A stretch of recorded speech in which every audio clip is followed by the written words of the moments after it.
தமிழகம் எங்கும் கிளைகள் கொண்ட Annamal institute of hotel management and hospital management படிப்பில் சேர்வதற்கான அட்மிஷன் நடைபெறுகிறது.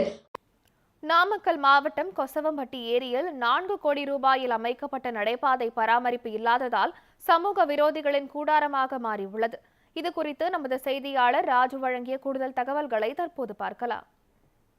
நாமக்கல் மாநகராட்சி கொசவம்பட்டி ஏரியில் பொதுமக்கள் நடந்து செல்ல நடைபயிற்சி மேற்கொள்வதற்காக சுமார் 4 கோடி ரூபாய் மதிப்பில் மாநகராட்சி சார்பில் நடைபாதை அமைக்கப்பட்டுள்ளது.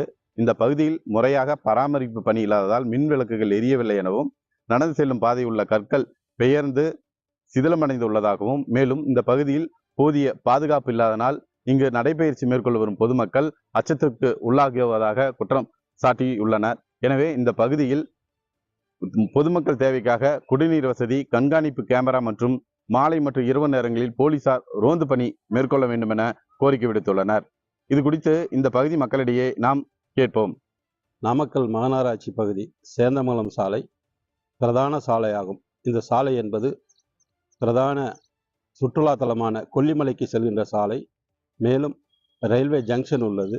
இதே போல பல்வேறு பொதுமக்கள் செல்லுகின்ற இந்த சாலையில் கொசவம்பட்டி ஏரி என்று ஒன்று உள்ளது. இந்த கொசவம்பட்டி ஏரியை புனரமைப்பதற்காகவும் புதுப்பிப்பதற்காகவும் தமிழக அரசால் கலைஞர் மேம்பாட்டு நிதியின் கீழ் சுமார் 4 கோடி ரூபாய் ஒதுக்கப்பட்டு பொதுமக்கள் நடைபாதை செல்வதற்காக இங்கே பணிகள் துவக்கப்பட்டு பணிகள் முடிக்கப்பட்டன.